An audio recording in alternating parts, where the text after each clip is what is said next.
Lesson 176. The one true sign you should believe in. The world always looks for facts and figures to predict how the future will be. Where there are no facts, there is no belief.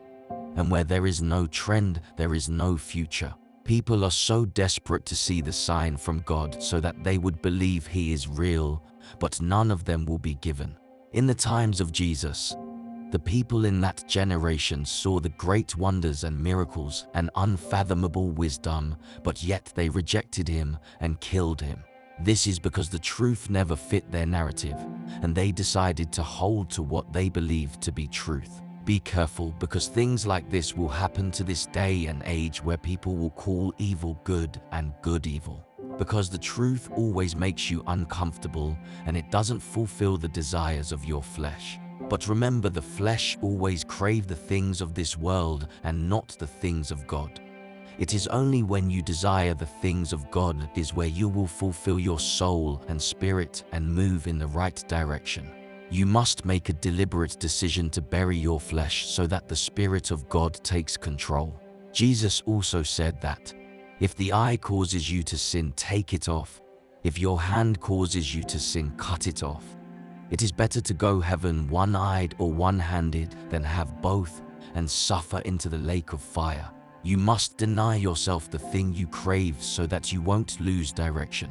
You must be willing to lose yourself so that you can save your soul.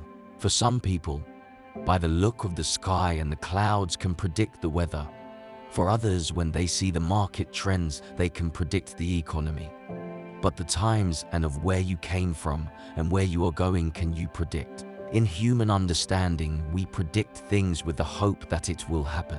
You get married with the hope that you will have a family.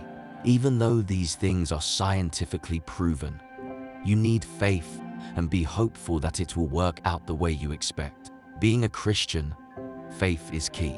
God says, "My righteous ones will be justified by faith." For most people will say, seeing is believing, but the one who believes without even seeing God will hold them in high regard. Jesus told Thomas, "Because you have seen me, you have believed.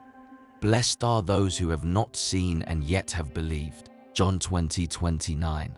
Never continue to put off the voice of God, because though it might be small, with time, if you ignore Him, you will fall without remedy. God will not restrict you, neither will He stand in your way. He will let you continue what you do, but in the end, everyone will be accountable for their deeds.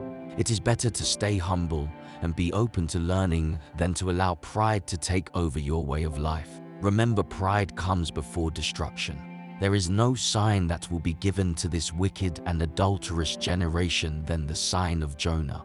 Just as Jonah was in the belly of the fish for 3 days and 3 nights, in the same way Jesus was in the depths of the earth for 3 days, and in the end, He brought redemption. That is the sign that we have for our salvation and our only way, truth, and life to our eternal life. Death was conquered through what Jesus did, for it was the first man, Adam, who brought death. We have the opportunity to live a life that was meant for us since the foundation of this world.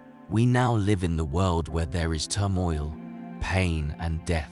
We wish that we could do great things, but sometimes things don't happen the way we wanted. But we have the hope of a new heavens and a new earth where there will be no more pain and no more shame, where God will wipe away every tear in your eye, where you will live an everlasting life with no end. God has given this gift to everyone who believes in Him.